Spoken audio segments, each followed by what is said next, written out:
Voy a empezar la grabación. En este momento se está grabando la clase. Y bueno, vamos a continuar con nuestro curso. Listo. Entonces, ustedes deberían estar viendo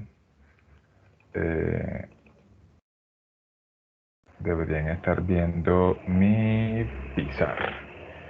¿Y qué vamos a ver hoy? Bueno, vamos entonces primero, como todas las clases, a hacer un pequeño repaso de lo que vimos la clase pasada. Entonces, ¿qué vimos la clase pasada? Vimos fuerzas de la naturaleza, antes del examen, ¿cierto? Fuerzas. Y vimos que en la naturaleza hay 4 tipos de fuerzas. Entonces voy a enumerarlas. Creo que el orden en el que las vimos fue la gravitacional de primero. Dijimos que esa fuerza siempre es atractiva. Hasta ahora no hemos encontrado que la gravitación genere fuerzas de repulsión, así como la fuerza eléctrica. Entonces la segunda, electromagnética.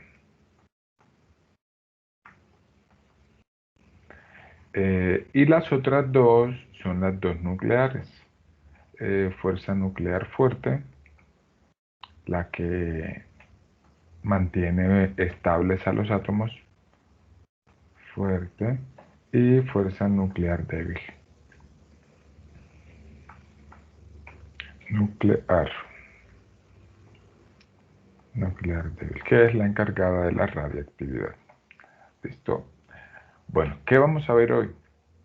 Hoy vamos a empezar, tal vez, el que podría ser el tema más importante del semestre, que es leyes de Newton. Listo, entonces vamos a arrancar sin más con la primerita.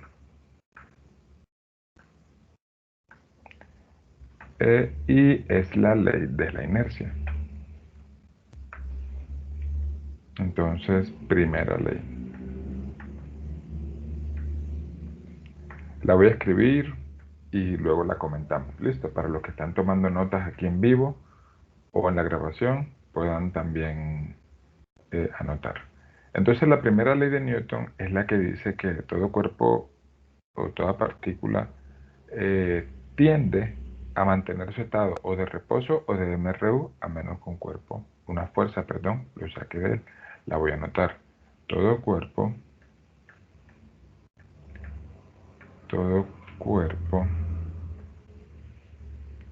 y en esta palabrita voy a hacer énfasis dentro de un ratico. Tiende, porque esta palabra de tiende es la clave de la primera ley de Newton. La tendencia, de hecho, a eso se le llama inercia. Todo cuerpo tiende a permanecer en reposo o MRU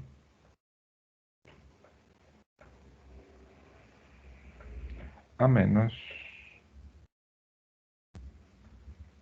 que una fuerza externa, digamos una fuerza en general, lo saque de él. Me refiero a que lo saque del estado en el que está, a que lo saque de él. ¿Listo? Muy bien. Como les dije, la palabra clave aquí en esta primera ley es tiende. ¿Listo? ¿Por qué? Porque si yo quisiera definir, de hecho la voy a escribir por acá, ¿qué es inercia? ¿Qué es inercia? Tendría que definirla como una tendencia. Como una tendencia.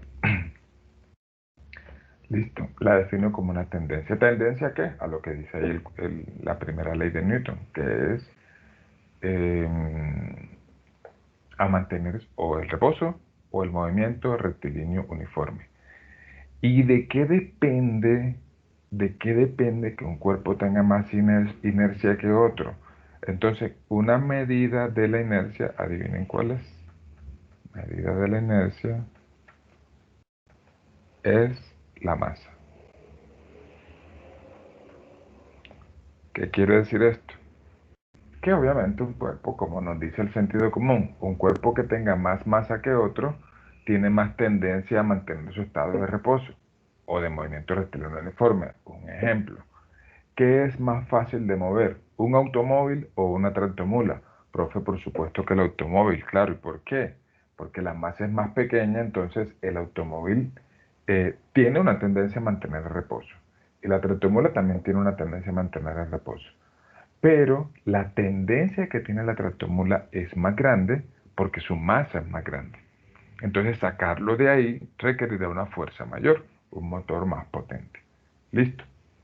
Entonces, lo que dice esta ley es que si nadie saca al cuerpo, si no hay una fuerza externa que saque a un cuerpecito del reposo, él va a mantenerse en reposo. Y lo mismo en movimiento rectilíneo uniforme. Pongamos un ejemplo. Imagínate que aquí necesitamos un ejemplo en el que no hayan fuerzas externas. Y eso ya se imaginarán que aquí es difícil. Donde quiera que te pongas está la gravedad. Entonces supongamos que te vas alejado del planeta y lanzas una piedrecita, un cuerpecito, hacia, no sé, hacia Marte, por ejemplo. Entonces, cuando lo lanzas y está lejano o lejos de cualquier campo gravitacional, entonces esa piedrecita se va, y eh, si no hay un choque o una fuerza que lo saque del movimiento rectilíneo uniforme, siempre va a permanecer con la misma velocidad. Ese sería un ejemplo. Aquí en la Tierra sí podemos ver ejemplos, pero de ejemplos de cuando el pedacito que dice una fuerza lo saque de él.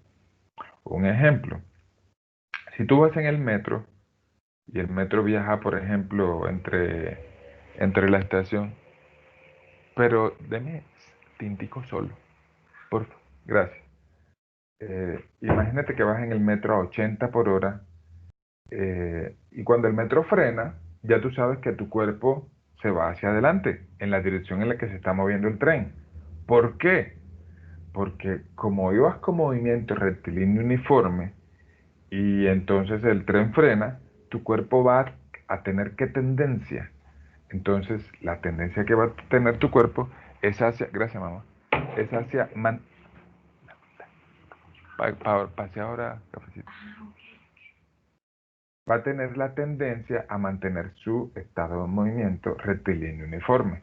Exactamente igual que cuando el tren está quieto y arranca, entonces tu cuerpo va a querer como quedarse atrás. Entonces tú te vas a echar hacia atrás. ¿Por qué? Porque estabas con reposo, estabas en reposo y tu cuerpo va a tratar de quedarse en reposo. Listo. Me cuentan si tienen preguntas o algún comentario que hacer. Entonces no olviden, muchachos, la palabra clave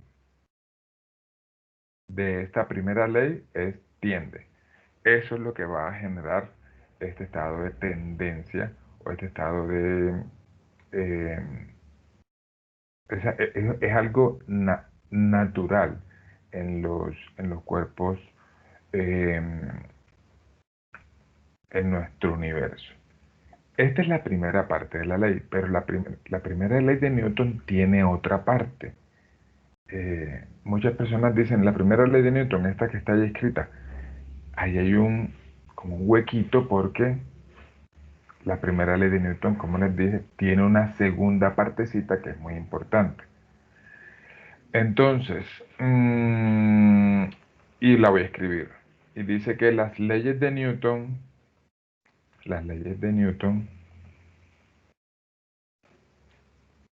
solo son válidas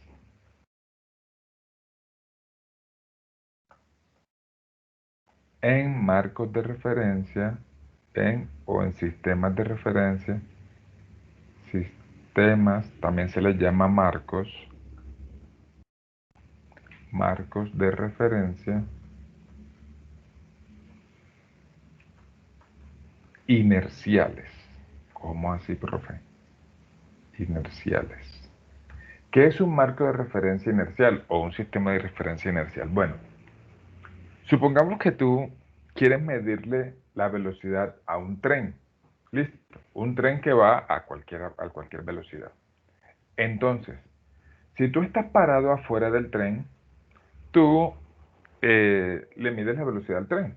Pongamos la que dijimos ahora, 80 kilómetros por hora. Pero si tú estás dentro del tren, también le puedes medir la velocidad al tren. En ese caso, ese sistema de referencia que tú estás usando, que está dentro del tren, mediría la velocidad del tren como cero, ¿cierto? Porque para el marco de referencia que está dentro del tren, el tren no se está moviendo. En ese caso, entonces la velocidad sería cero. ¿Tú puedes utilizar eso? Claro que sí. Nosotros nos podemos parar en cualquier marco de referencia. ¿Con qué condición? Con la condición de que ese marco de referencia sea inercial. Y de nuevo volvemos a la bendita palabra inercial. ¿Qué es un marco de referencia inercial? Es un marco de referencia o un sistema de referencia que está o en reposo o en MRU. O en reposo o en MRU. ¿Listo? Entonces, si el tren va con movimiento rectilíneo uniforme, yo lo puedo utilizar como marco de referencia inercial. Si el tren va acelerado, ya no me sirve para aplicar las leyes de Newton. Vamos a poner un ejemplo. Pongamos un ejemplo. Si tú tienes una pelotica y la pones en el piso del lugar donde estás en este momento, esa pelotica va a quedar en reposo, ¿cierto? Según la primera ley de Newton, esa pelotica tenderá a quedarse en reposo durante toda la eternidad, a menos que haya una fuerza que lo saque de ahí. Bueno, ¿qué pasaría si tú estuvieras en un tren y pones la pelotica en el piso y el tren está en reposo, pero el tren arranca? Ya tú imaginarás que la pelotica, si tú pones la pelotica delante de ti, entonces, y tú estás mirando hacia donde avanza el tren, y el tren entonces arranca, empieza a acelerarse, ya te imaginarás que la pelotica empieza a rodar hacia ti. ¿Listo? Porque como acelera, pues todo se va hacia atrás. No sé si saben que hay excepciones. Hay cositas que no se van hacia atrás. Si a alguien se le ocurre alguna, me cuenta y le doy una bonificación. O sea, un ejemplo en el que aparentemente no se cumpla la ley de la inercia, que tú arrancas y se va todo para atrás. Ese cuerpecito se va hacia adelante. Listo, si se le ocurre a alguien algo, me cuenta y hablamos de alguna bonificación para el parcial de ayer. Entonces, ¿por qué la pelotica se va hacia atrás? Porque el marco de referencia que estás usando es acelerado. Entonces, ahí aparentemente no se cumple la primera ley de Newton. Tú pones la pelotica en el suelo y la pelotica dice la primera ley de Newton que debería quedarse en reposo. Hay ninguna fuerza que lo esté moviendo, sino más bien que el marco en el que estás es no acelerado. Exactamente igual sucede si el tren en el que estás gira a la izquierda o a la derecha. Entonces, si el marco de referencia, perdón, si el tren gira hacia la izquierda o hacia la derecha, supongamos que gira hacia la izquierda, entonces la pelotica se va hacia la derecha. Como cuando tú estás dentro del carro, el carro toma una curva cerrada y tú como que quieres salirte de la curva.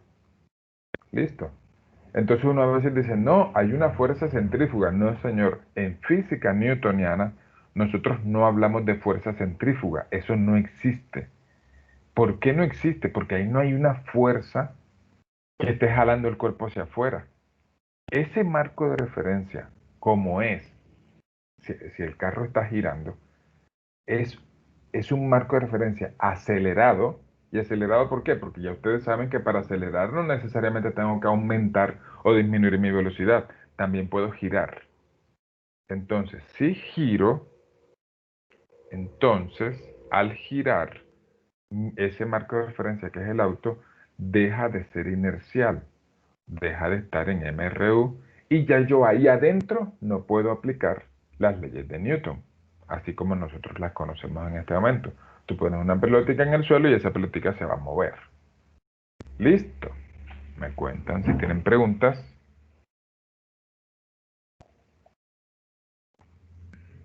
No hay preguntas. Vamos a ver un momentico. Eh, Voy a ver cuántos tengo aquí en la clase.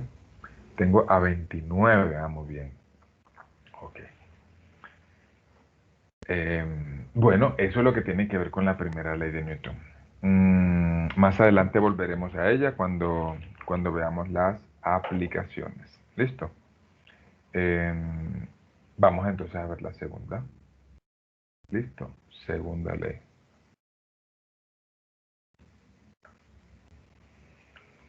Listo, entonces Newton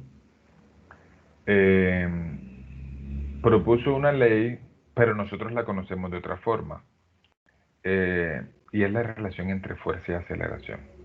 Voy a escribirla como la conocemos y luego la escribo como la propuso Newton. ¿Listo? Entonces, nosotros la conocemos de manera didáctica en este mundo de la educación, con que la aceleración es directamente proporcional a la fuerza neta aplicada sobre un cuerpo. Esto es un vectorcito. Entonces, es directamente proporcional a la fuerza neta aplicada a ese cuerpo y inversamente proporcional a la masa del cuerpo. Esto tiene todo el sentido. Mientras más masa tenga un cuerpo, más difícil será acelerarlo, incluso desacelerarlo. Les pongo un ejemplo de desaceleración muy particular. Los buques que transportan petróleo, que son unos monstruos en cuanto a la masa tan gigante que tienen, cuando van de un continente a otro y ya se están acercando a la costa, ellos apagan sus motores faltando aproximadamente 20 kilómetros todavía para llegar a la costa. ¿Por qué? Porque como la masa es tan gigante, frente a ellos una tractomula es una motica de polvo. La masa es tan, pero tan grande que ellos tienen, siguiendo la primera ley de Newton, una tendencia a mantener su estado de movimiento rectilíneo uniforme mucho más grande que casi cualquier otro vehículo. Entonces, ese cuerpo, después de apagar los motores, ese buque sigue moviéndose y se va desacelerando poquito a poquito, poquito a poquito. ¿Listo? Cuando va llegando a la costa, entonces ya va con una velocidad bastante pequeña y en ese caso ya sería más difícil hacer ahí el acople o atracarlo en el muelle o donde quiera que él pare. Entonces, ¿qué les quiero decir con esto? Que tiene todo el sentido. Nosotros lo conocemos del sentido común que la masa es inversamente proporcional a la aceleración. ¿Y qué quiere decir esta fuerza neta? Esta Fn quiere decir fuerza neta, listo. Fuerza neta quiere decir sumatoria de fuerzas. Sumatoria de fuerzas. Es decir, todas las fuerzas que actúan sobre el cuerpecito. Ya nosotros estamos bastante acostumbrados a sumar fuerzas. En el parcial sale un ejercicio de nuevo de sumatoria de fuerzas, similar al que hicimos en clase. Entonces, ya saben a qué se refiere esto de sumatoria de fuerzas. Vamos a poner, vamos a poner un ejemplo. No, les iba a decir cómo fue la ley que propuso Newton. Listo. No sé si aquí lo he mencionado. Esta ley también se puede escribir así. Fuerza neta es masa por aceleración. ¿Listo? Como la propuso Newton fue fuerza neta es derivada, y aquí fue donde Newton vio la necesidad de inventar el cálculo, derivada del momento lineal respecto al tiempo. El momento lineal nosotros lo vamos a aprender dentro de algunas semanas. Se define como masa por velocidad. Entonces, si yo quiero derivar, voy a hacerla escalarmente, sin hacer los vectores. Entonces, derivada respecto al tiempo de masa por velocidad. Si notan, ahí hay un producto. Entonces, la regla del producto, ¿cómo se aplica? La regla del producto se aplica derivada del primero por el segundo, más primero por derivada del segundo. Entonces sería así, velocidad por derivada de la masa respecto al tiempo. Más masa por derivada de la velocidad respecto al tiempo. Entonces uno dice, recordar que la derivada representa cambio o variación. Y un cuerpecito no cambia su masa, ¿cierto? Cuando se mueve. ¿O sí? Entonces, si no cambia, es cero. Y derivada de la velocidad respecto al tiempo, nosotros sabemos que eso es aceleración. Entonces, permítanme. Entonces, la fuerza neta quedaría como masa por aceleración. Entonces noten, pregunta. ¿Alguien quiere decir algo? Que escuche, que prendieron el micrófono. Ok, entonces yo les decía que esto solo es válido si la masa no está cambiando respecto al tiempo. Pero de la teoría de la relatividad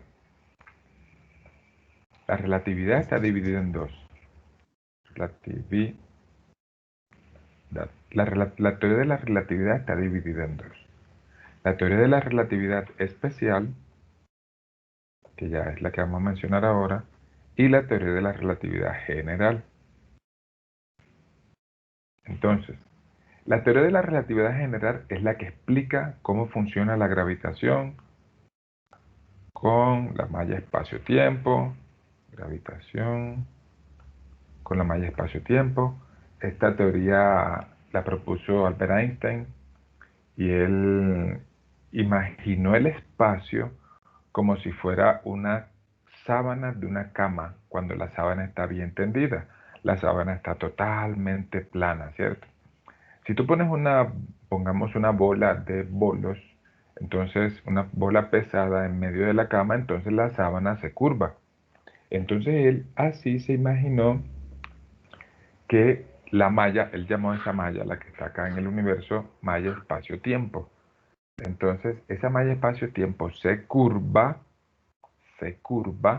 y si tú pones un cuerpecito, digamos una canica, una bola de béisbol, una bola de tenis, cerquita de esa curva, entonces la bola, la canica o la bolita de tenis, va obviamente a seguir la trayectoria que tiene la curva. En otras palabras, se va a acercar a la bola de bolos.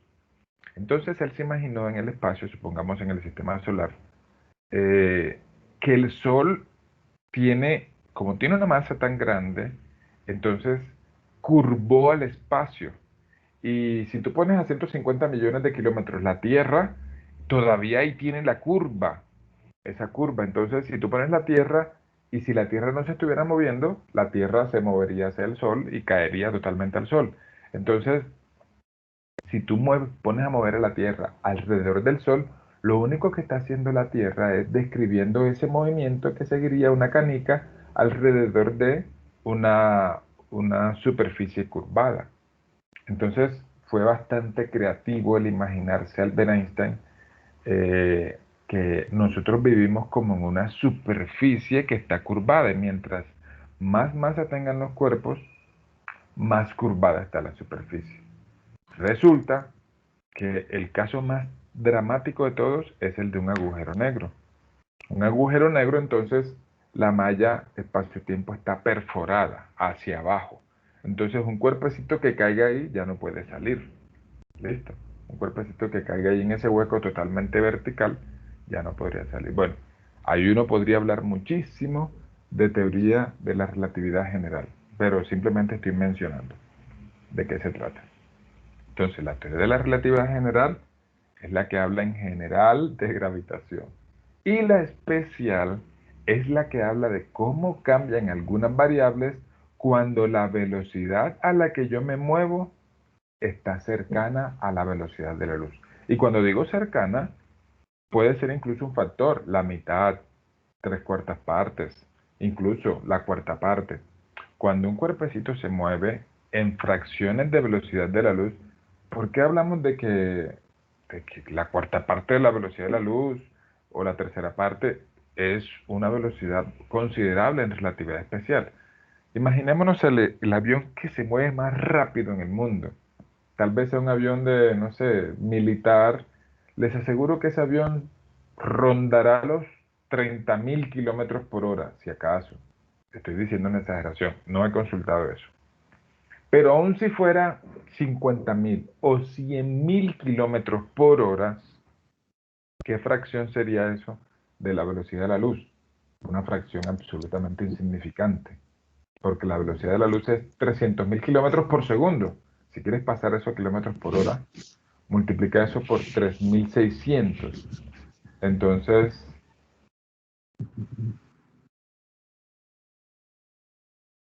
Entonces, pasar 300.000 kilómetros por hora multiplicado por 3.600, eso da millones de kilómetros por hora, me refiero a la velocidad de la luz. O sea que ni el avión más rápido que tenemos en la actualidad, ni el avión más rápido, tiene una fracción significativa de la velocidad de la luz.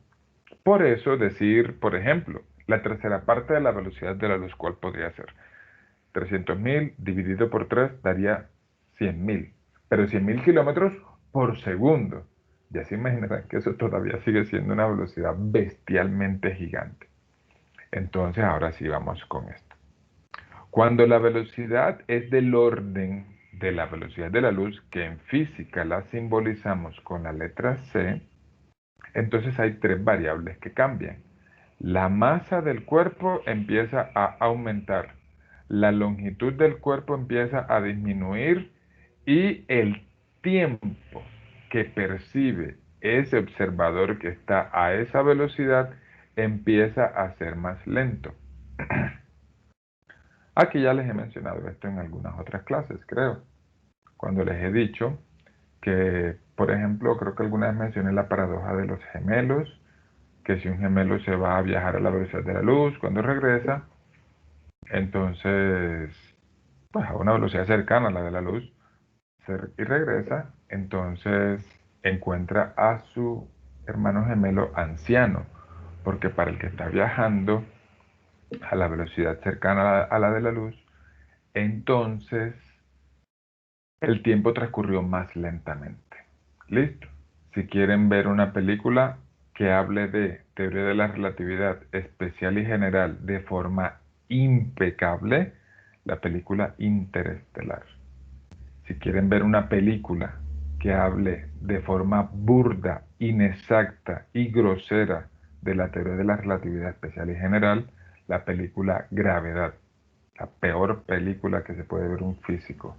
Gravedad. En cambio, la película Interestelar es una película que se nota que está muy bien asesorada. Muy, muy bien asesorada.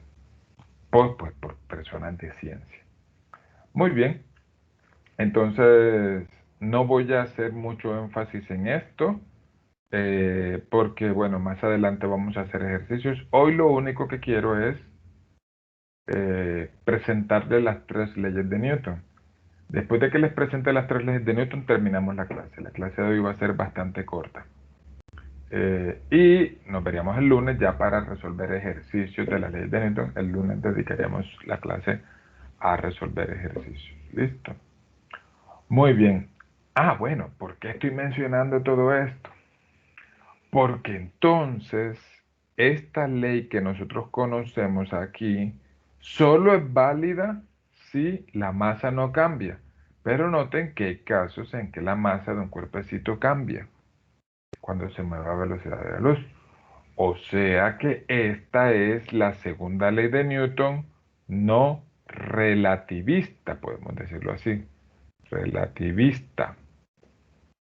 Porque cuando hablamos de, cuando decimos que hay un ejemplo relativista, estamos diciendo eh, que sus velocidades son absurdamente gigantes, cercanas a las de la luz. Por ejemplo, en el CERN, en Suiza, hay un acelerador de partículas. Y en ese acelerador de partículas se ha llegado a acelerar, por ejemplo, electrones hasta 0.9999 o bueno, hasta el 99.99999% de la velocidad de la luz. ¿Por qué no se llega a 100? Porque por ahí hay un factorcito que dice que la masa tendería a infinito o sería infinita si se llegara a ser la velocidad de la luz. Entonces yo a veces me pongo a pensar cómo podríamos algún día tener viajes intergalácticos, o sea, de una galaxia a otra. Eso sería muy difícil. Ya ustedes saben que la galaxia más cercana que tenemos aquí, no, ese dato no se los he dado. La galaxia más cercana, bueno, hablemos de las estrellas más cercanas. La estrella más cercana está a 4 años luz. Y si yo hasta ahora no puedo viajar a la velocidad de la luz, entonces, porque la masa mía sería infinita, el tiempo transcurriría de manera indeterminada, infinita, afuera de mí. Me refiero que si yo lograra viajar a la velocidad de la luz, para que se hagan una idea, miren, la masa, la masa de un cuerpecito es em, trance 1 es la masa en reposo, que se le llama MO, sobre raíz cuadrada de 1 menos B sobre C al cuadrado. Para que se hagan una idea de las ecuaciones que rigen la relatividad general, perdón, especial. Entonces, ¿qué pasa si la velocidad llega a ser la velocidad de la luz? Si la velocidad y la velocidad de la luz son iguales, se cancelan. Queda un 1, ¿cierto?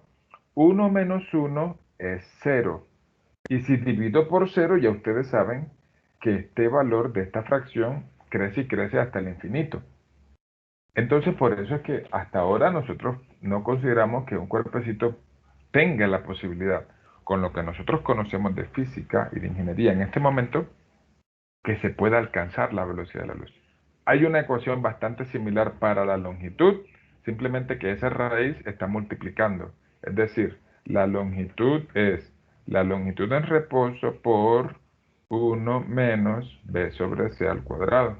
Estas ecuaciones se llaman ecuaciones de Lorentz, que son las que muestran cómo es la variación de la masa, longitud y el tiempo. Y el tiempo es igual. Entonces, el tiempo sería el tiempo que estarías percibiendo en reposo dividido 1 menos b sobre c al cuadrado. Listo. Entonces, este factorcito, noten que se vuelve cero cuando la velocidad es la velocidad de la luz. Eh, entonces, nosotros no tenemos en este momento forma siquiera de soñar teóricamente con viajar a otro lugar del espacio.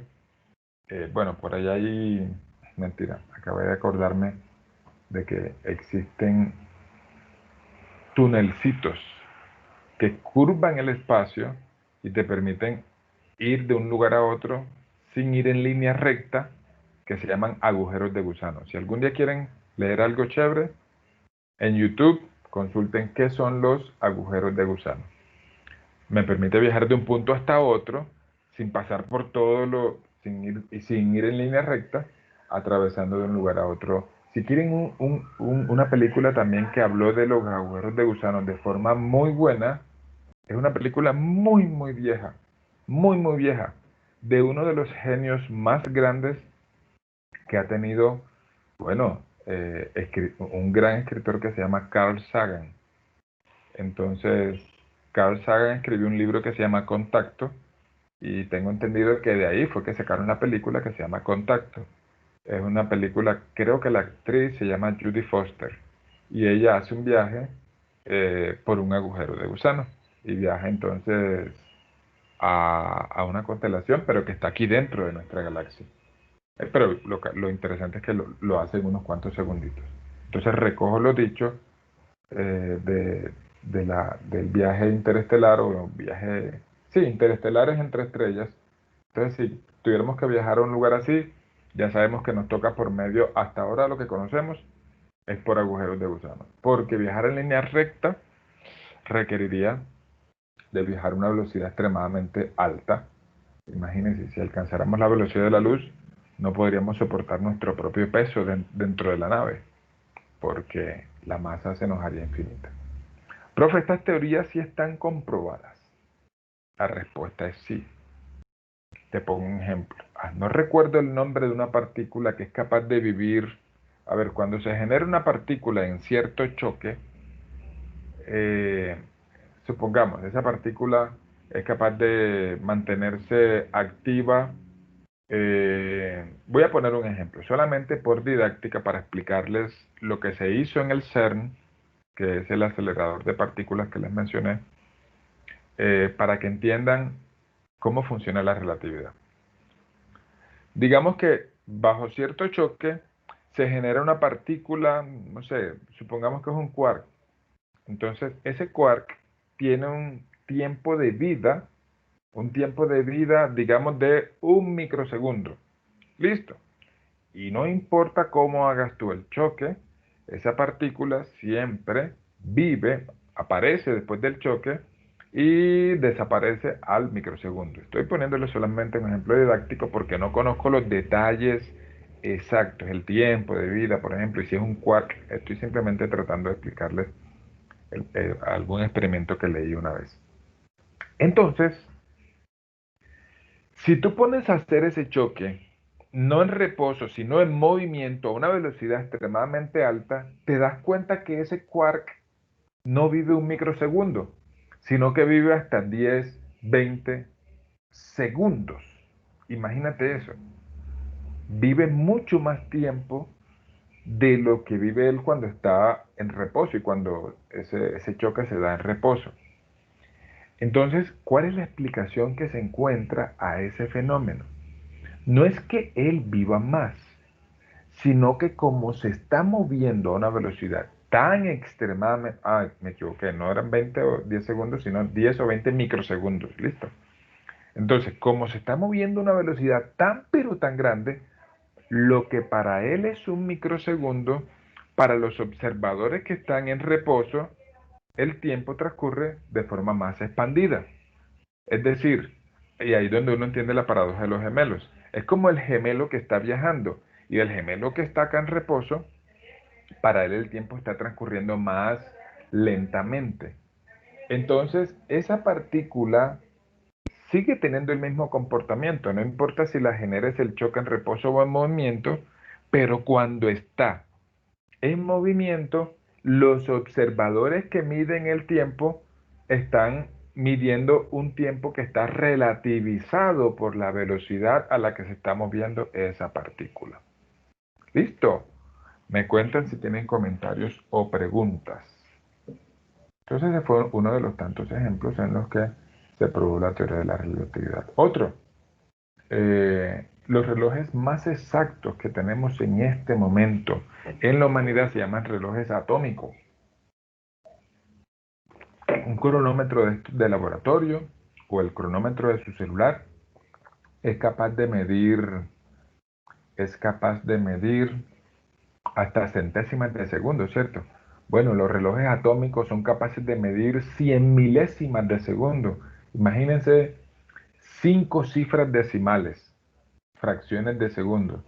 Y bueno, y hasta más. Cada vez hay más tecnología que miden mejor tiempo. Entonces, ¿qué hicieron? Sincronizaron dos relojes atómicos perfectamente sincronizados, listo. Tenían exactamente la misma unidad de tiempo, ya medían la misma hora, lo que sea. Y montaron uno de los dos en el avión de la Fuerza Aérea de Estados Unidos, el avión más rápido que tiene el mundo en este momento. Y ese avión viajó durante muchas horas con ese reloj atómico montado allá en el avión. Cuando el avión descendió, aterrizó, fueron a comparar los dos relojes y había uno atrasado. A ver, díganme ustedes, ¿cuál estaba atrasado? ¿El que estaba en reposo o el que estaba en el avión? El del avión. Correcto, el del avión estaba atrasado. ¿Por qué? Porque para él el tiempo transcurrió más lentamente.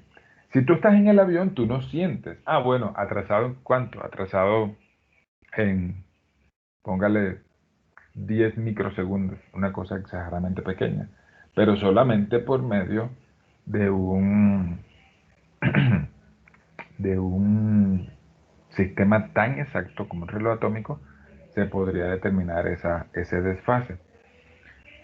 ¿Qué más les quería decir? Ah, bueno, un piloto de la Fuerza Aérea de Estados Unidos que viaje durante toda su vida, durante muchas horas, posiblemente al final de su vida, entonces para él el tiempo ha transcurrido si acaso medio segundito o una décima de segundo o un segundito más lentamente que los demás. O sea, tal vez él ha vivido, eh, a ver, ¿cómo decimos? Más o menos tiempo. No, no, ha vivido exactamente el mismo tiempo, pero él es más joven un segundo que las personas que vivían con él antes de que él empezara a viajar. ¿Listo? Me cuentan si tienen dudas o comentarios. Todo esto que les he mencionado es para decirles que la masa a veces sí cambia. Entonces, la segunda ley de Newton del señor Isaac, que yo les he dicho que es el genio más admirado por muchos científicos en toda la historia de la humanidad es esta que está acá arriba. ¿Listo? Fuerza neta es igual a la derivada del momento lineal. Ya veremos esa variable. Pero nosotros vamos a usar esta, porque nuestra física, la física 1, que vamos a ver, que estamos viendo aquí en EAFIT, es una física no relativista. ¿Qué significa no relativista? Que las velocidades que vamos a manejar son extremadamente insignificantes comparadas con la de la velocidad de la luz. Comparadas con la de la luz, perdón. Muy bien, terminemos nuestra clase con la tercera ley. ¿Listo? Tercera ley. Ya ustedes saben que esa ley se llama, tal vez sepan pues, que esa ley se llama acción-reacción. Dice entonces que si un cuerpo A, vamos a escribirlo bien, y un cuerpo A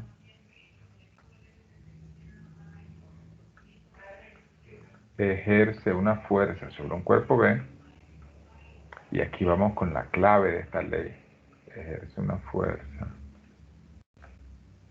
sobre un cuerpo B, tienen siempre que haber dos cuerpos. Por ahí hay preguntas conceptuales y muchas veces no las respondemos porque no tenemos presente que tienen que haber dos cuerpos diferentes. Esa fuerza vamos a llamarla FAB, la fuerza que A le hace a B. Si un cuerpo A le ejerce una fuerza a un cuerpo B, entonces el cuerpo B ejercerá sobre A una fuerza de igual magnitud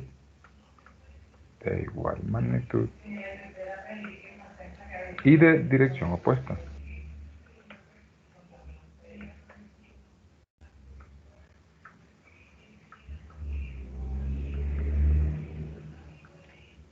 Opuesta. Esa fuerza que B le hace a A la vamos a llamar FBA. En otras palabras, F, vector, ojo, AB es menos FBA. Listo. La magnitud es igual y la dirección es opuesta. Bueno, aquí les voy a decir algo que es bastante loco también, así como alguna vez dijimos que la masa es vacía, que la materia es vacía, y como dijimos algunas otras cositas por ahí que nos hacen entender el cosmos de una forma bastante particular. Bien, ahorita lo digo. Bueno, esto es bastante como sencillo. Si tú golpeas un cuerpecito, supongamos que tú estás en un gimnasio y golpeas el saco de arena. Si golpeas el saco de arena con cierta fuerza, el saco de arena te va a devolver a ti la misma fuerza sobre tu mano, la misma magnitud y con dirección opuesta. Si tú golpeas la cara de alguien, entonces la cara de esa persona te va a golpear a ti con la misma fuerza y con dirección opuesta. Obviamente, ¿por qué no la siento yo tanto si yo soy el que golpeo? Porque no es lo mismo recibir un golpe en la cara que tiene tantos sensores ahí nerviosos que sobre mi mano que está llena de huesitos, que son los nudillos. Pero siempre que se ejerce una fuerza de un cuerpo a otro, ese cuerpo le responde al primero con una fuerza de igual magnitud. Vamos a hacer algunos comentarios. Supongamos que yo estoy sobre una superficie cualquiera. Listo, sobre una superficie cualquiera. Estoy parado en la superficie. Listo. Sobre mí existen dos fuerzas que están anuladas. Una es el peso. Peso que se calcula, ya lo veremos. Bueno, esto tal vez lo saben. Masa por gravedad.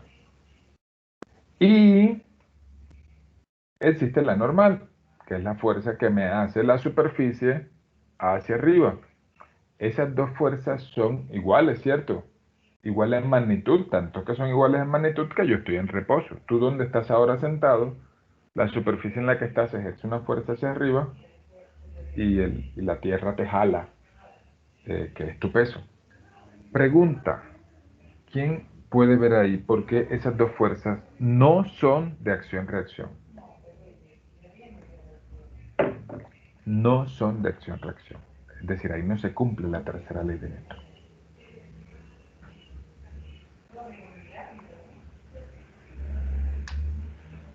¿Nadie? Porque La razón. ocuparía otro cuerpo. Excelente, muy bien. Porque ambas, peso y normal, están actuando sobre el mismo cuerpo. Voy a ausentarme 3 minuticos. Permítame, les voy a pedir disculpas porque me tengo que ausentar 3 minuticos. Y me gustaría que pensaran, entonces, si la normal y el peso no son par de fuerzas de acción-reacción, ¿cuál sería la fuerza de reacción al peso y cuál sería la fuerza de reacción a la normal? Ya responderemos esa pregunta apenas volvamos. Ya regreso.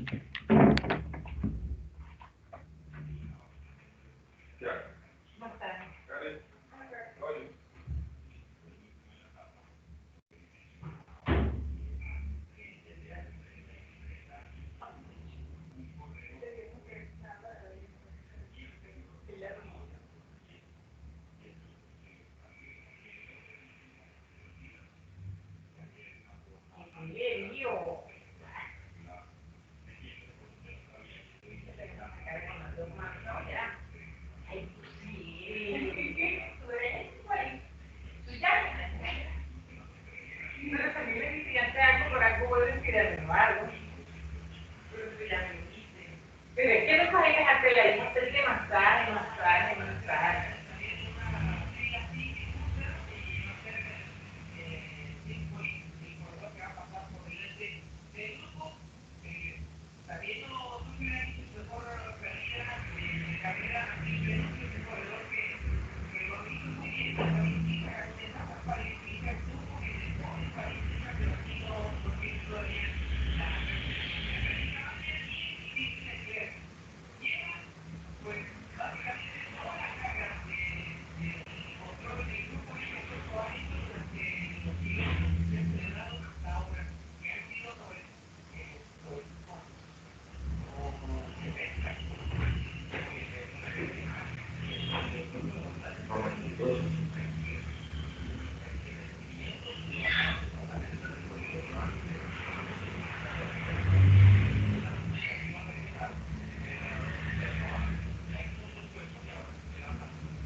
Listo, muchachos. Estoy de nuevo con ustedes.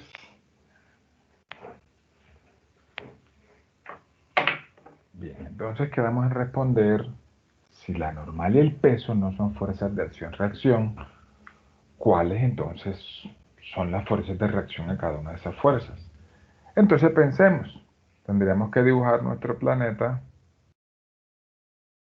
para poder darnos cuenta cuál es cuál. Listo. Entonces pregunta. Profe, una ¿Sí? es la que, profe, Sí, sí, escucho. una es la que pues la que ejercemos nosotros con el suelo Sí. y otra es la que ejerce el suelo sobre nosotros. Esa sería para la normal, ¿no? Ahí, muy bien. O sea, ¿la normal qué es? La normal es la fuerza que la superficie te hace a ti. Entonces ahí está la clave. Para saber la fuerza de reacción a esa fuerza, tienes que preguntarte cuál es el cuerpo A y cuál es el cuerpo B.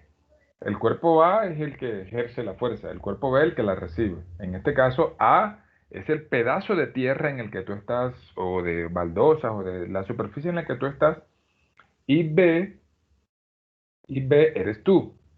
Entonces, ¿cuál sería la fuerza de reacción a la normal? La voy a dibujar de naranja. Entonces sería la que tú le haces a la superficie. ¿Y dónde se ejerce? Se ejerce en la superficie. Vamos a llamarla N'. ¿Listo?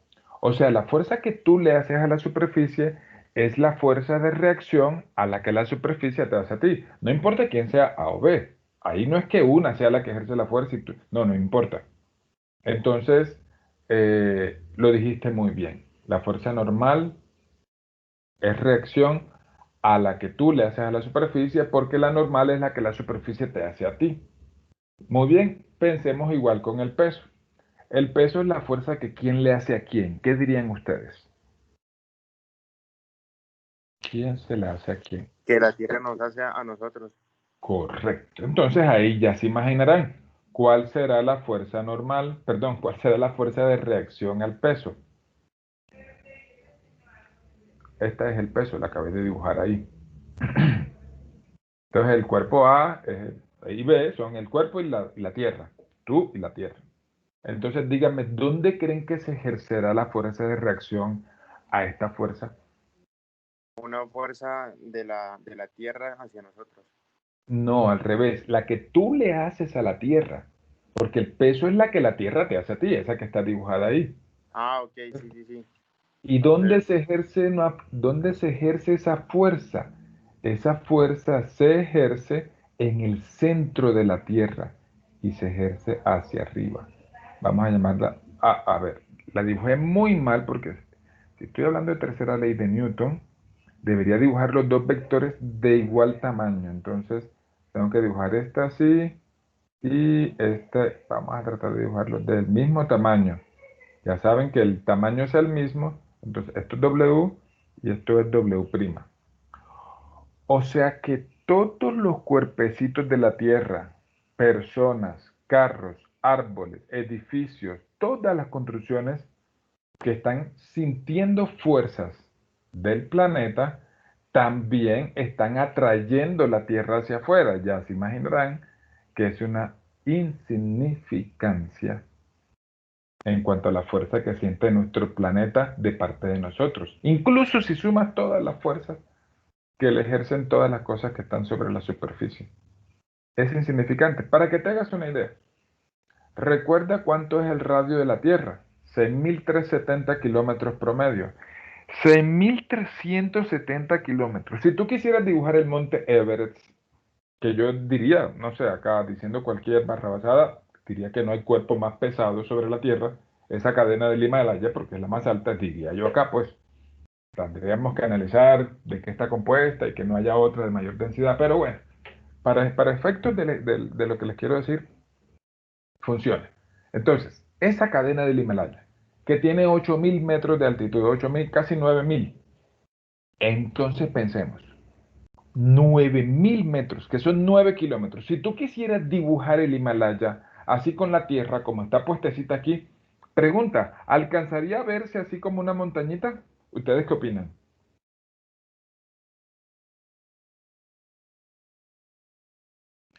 ¿Alcanzaría a verse si tuvieras de perfil la Tierra?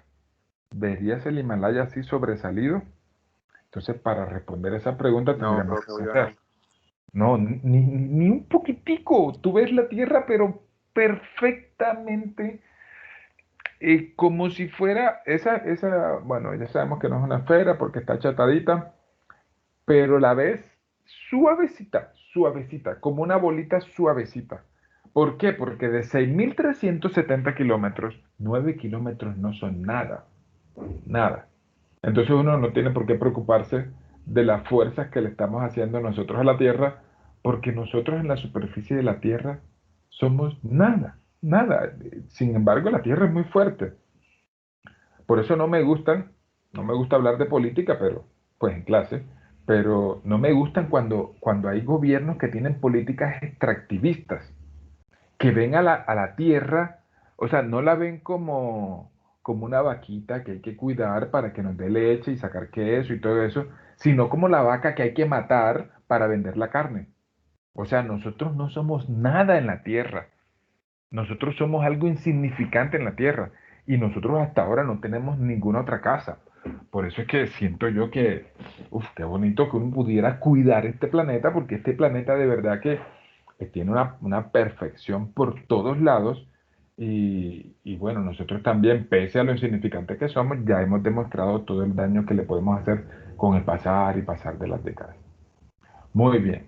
Entonces ya sabemos cómo ver cuál es la fuerza de reacción a una fuerza. Pregúntate quién se la hace a quién. Si tú identificas quién le hace a quién esa fuerza, sabrás entonces la fuerza de reacción. Si se le ocurre alguna pregunta de que quieran saber cuál es la fuerza de reacción a alguna fuerza, entonces me dicen y la analizamos. ¿Cuáles otras fuerzas de reacción hay? Supongamos digamos que esto es el Sol y por acá está la Tierra. Entonces el Sol atrae a la Tierra. Fuerza Sol-Tierra. Y la Tierra atrae al Sol también, sí señor. Digamos fuerza Tierra-Sol. Pregunta, muchachos, ¿cuál fuerza es más grande? ¿La que el Sol le hace a la Tierra o la que la Tierra le hace al Sol? ¿Qué dirían ustedes? La que el sol es a la Tierra. ¿Qué acabamos de ver? ¿Cuáles no? Igualitas. Ah, Igualitas. pues son iguales, Es, sí. es como si yo preguntara cuál es la fuerza. Exacto. Es como si yo preguntara cuál fuerza es más grande, la que la Tierra nos hace a nosotros o la que nosotros le hacemos a la Tierra. Son iguales. Lo que pasa es que la fuerza que siente la Tierra de parte de nosotros es nada. Lo mismo con la Tierra y el Sol. La fuerza que la Tierra le hace al Sol de atracción ni inmuta al Sol, ni lo inmuta. Para que se hagan una idea, la masa de la Tierra, yo no me sé el dato, creo que es 6 punto algo, pero me sé el orden. Es por 10 a la 24. Y la masa del Sol es del orden de 10 a la 30. Imagínense, 6 órdenes de magnitud, o sea, un millón. Es de casi 1 millón de veces más grande la masa del Sol que la masa de la Tierra. Entonces la fuerza que le hace el Sol a la Tierra, aunque es igual en magnitud, el Sol no la siente. El Sol prácticamente no la siente. Si fueran similares, ahí sí generaría uno movimientos en el Sol. Muy bien. Entonces son iguales en magnitud y ya ven que son diferentes en dirección. Cuando, por ejemplo, tenemos un protón y un electroncito por acá que ya sabemos que no gira, pero en el momento en que ese electrón aparece, siente una fuerza eléctrica. Para que se hagan una idea, la masa de exactamente 2000 veces la masa del electrón. Entonces, bueno, mentira, aquí ya la embarré porque estoy hablando de masas. La fuerza gravitacional que ellos sienten es insignificante. ¿Se acuerdan que en la clase pasada les decía que la constante gravitacional es por 10 a la menos 11 y la constante eléctrica es por 10 a la 9? O sea, 20 órdenes de magnitud. Entonces, las masas no tienen nada que ver.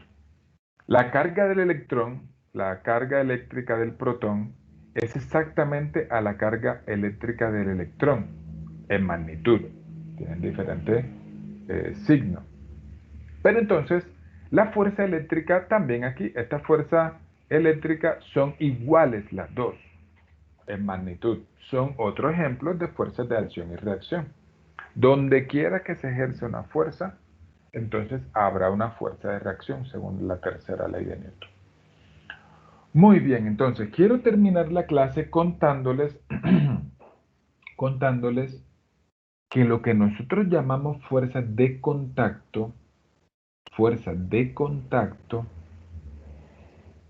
es una ilusión. ¿Por qué? Supongamos que nosotros hiciéramos un zoom gigante donde nuestra silla en la que estamos, o si están en la cama, las patas de la cama, está en contacto con la superficie, esa superficie, la tierra o lo que sea, esas baldosas en las que están. Si tú hicieras un zoom gigante, un zoom extremadamente gigante, ¿qué verías? Bueno, en la superficie de la Tierra, obviamente no sé de qué átomos está hecho, esa baldosa, pero lo que sí sabemos es que esos átomos en sus capas externas, ustedes saben que no importa de qué sea el átomo, los electroncitos están por afuera, ¿cierto? Entonces hay átomos que tienen 20, 50, 70 y hasta 100 electrones en su nube atómica, es decir, alrededor. ¿Qué nos enseña eso? Que la carga eléctrica de los átomos, ojo, lo voy a decir bien, voy a tratar de explicar esto bien por si acaso alguien quiere explicárselo a alguien. La carga eléctrica de los átomos en sus capas exteriores es negativa.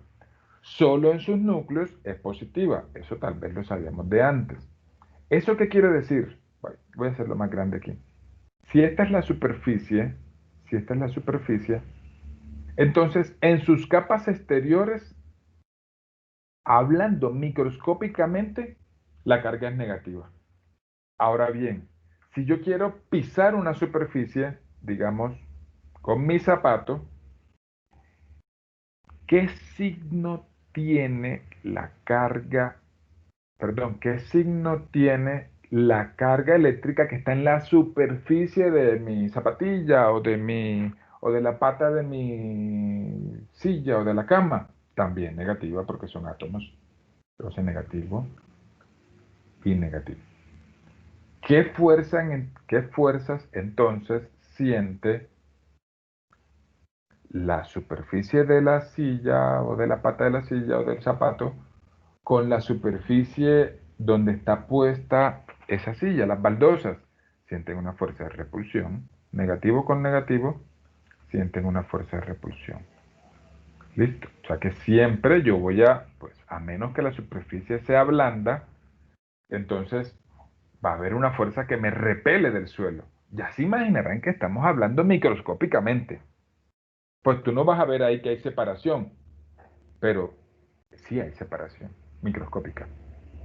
Ahora bien, ¿qué les tengo que decir?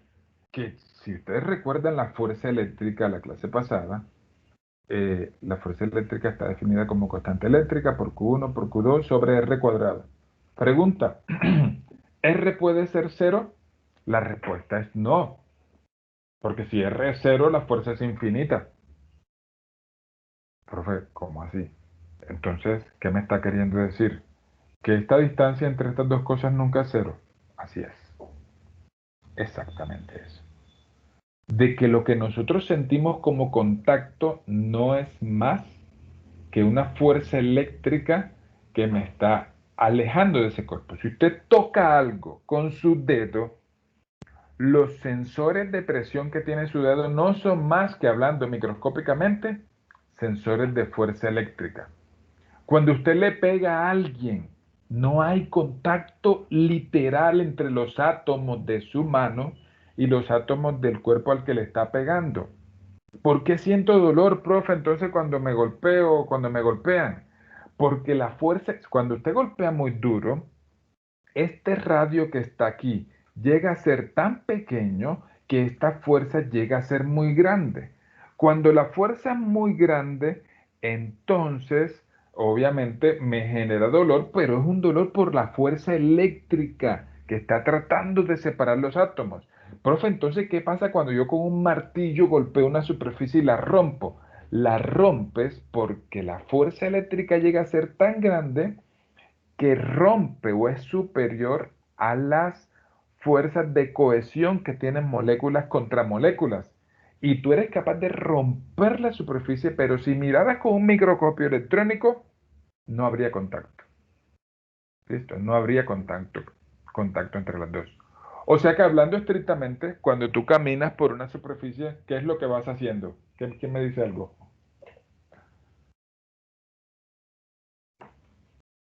Cuando caminamos por una superficie, en realidad lo que estamos haciendo es levitar. ¿Se entiende? ¿Comentarios? ¿Preguntas? Muchachos, he terminado la clase de hoy. Un momentico, aquí hay una pregunta en el chat. Entonces dice, ay Juli, perdóname, tú habías dicho varias cosas y yo no estaba viendo el chat, lo siento mucho. Juli a las 8 dijo que el gran colisionador de hadrones, a ese me refiero. A las 8:17 dijo, pero la normal no era la fuerza del piso contra el objeto. Exactamente. O de la superficie contra el objeto en general. Esa es a Juli. La normal es la fuerza que la superficie le hace al cuerpo, no importa cuál cuerpo pongas ahí. Entonces, no sabría decirte por qué lo preguntaste. La reacción sería la que tú le haces a la superficie. ¿Listo? O no sé si quieres contarnos por qué lo preguntaste. Muy bien. Profe, ¿el peso tendría la misma magnitud y dirección de la normal? La respuesta es sí, pero le falta la condición esa de que tienen que ser sobre dos cuerpos diferentes. ¿Listo? Hay una expresión que dice que ningún cuerpo puede autoejercerse fuerza. O sea, tú no puedes colgarte así desde el cuello de tu camisa y levantarte, porque tú no puedes autoejercerte fuerza. Siempre requerirás de un cuerpo externo que te ejerza fuerza. Listo. Y profe, ¿cómo se explica la igualdad de fuerzas si fuerza igual a m por a y la diferencia de masas es bastante grande? ¿La aceleración será distinta para ambos cuerpos o por qué? Muy buena pregunta, Juli. Entonces, mira, discúlpame que te respondí muy tarde. Eh, sí, F igual a m por a y la diferencia de masa es bastante grande. ¿Cómo calculamos nosotros la fuerza, por ejemplo, que la Tierra le hace al Sol o que la Tierra le hace al planeta, a la persona, perdón? Entonces utilizaremos la fuerza gravitacional que les compartí la clase antepasada, que es constante gravitacional por la masa 1 por la masa 2 dividido r cuadrado. Entonces, si yo voy a calcular la fuerza que la Tierra le hace al Sol, entonces aquí sería constante gravitacional por masa de la Tierra por masa del Sol sobre distancia Tierra-Sol al cuadrado. Si voy a calcular la fuerza que el Sol le hace a la Tierra, lo único que tendría que hacer es poner la masa del Sol primero. Pero si te das cuenta es un producto que es conmutativo. Y aquí sería masa Sol, perdón, radio o distancia Sol-Tierra. Entonces las dos masas se calculan con exactamente el mismo cálculo. O sea que las dos fuerzas son exactamente las mismas en magnitud. Ya sabemos que son diferentes direcciones. No sé si quieres prender el micrófono y contarnos de pronto tu duda específica cuando dices que cómo se explica esta igualdad de fuerzas si la diferencia de masas es bastante grande. Si quieres, o puedes escribir en el chat. O no sé si ya no estás. Profe, hola. Yo tengo Sí. una pregunta. Ajá. La inercia aplica para los gases también. Para todo. ¿Por qué lo preguntas?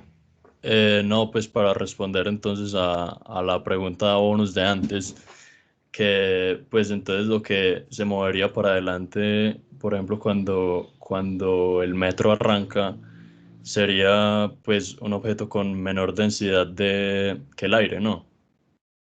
Como un ejemplo, ¿cuál sería? Pues no sé, algo, por ejemplo, una caja con masa despreciable, vacía o llena de un gas, por ejemplo, el helio o algo. Ujú. Me gusta. Y cuando arranca, pues la superficie, o sea, el aire que choca contra la superficie de la caja hace que se mueva para adelante en vez de para atrás. Me gusta, me gusta. De hecho, te la pongo más sencillita. De hecho, hagamos algo. Para bonificación, el que quiera hacerla, la pueden hacer en parejas o en tríos. Los que tengan acceso a un carro, listo, a un automóvil. Y pueden hacer este ejercicio en un parqueadero. No tienen que hacerlo rápido ni mucho menos. Consiguen un globo de helio, listo, un globo de helio. Y lo sostienen dentro del carro. Entonces, si cierran las ventanas, que no entre ni salga aire del exterior, y ustedes aceleran, estando en reposo, el globo de helio está totalmente vertical, quietecito. Si nosotros aceleramos suave, no tienen que acelerar fuerte, aceleramos, entonces todos los cuerpos, uno tiende a irse hacia atrás, ¿verdad? Excepto el helio, que se va hacia adelante. ¿Listo? El globo de helio se va hacia adelante. ¿Por qué? Porque como el aire, el oxígeno que hay dentro del auto, de la cabina del auto, se va también hacia atrás, durante una fracción de segundo, medio segundito, un segundito, se genera lo que se llama un gradiente de presión. Entonces habría más densidad de aire en la parte de atrás del carro que en la parte de adelante. Primera ley de Newton. Como hay un gradiente de presión y el helio tiene menos densidad, entonces el helio siente esa diferencia de presión. ¿Listo? Entonces el helio termina yéndose hacia adelante, hacia donde hay menos presión. Me hice entender, Juan José, lo que dijiste es perfecto y te ganaste la bonificación. ¿Listo? Sí, Juan profe. José, Juan José Henao. ¿Se entendió el ejemplo que puse? Juan José Henao.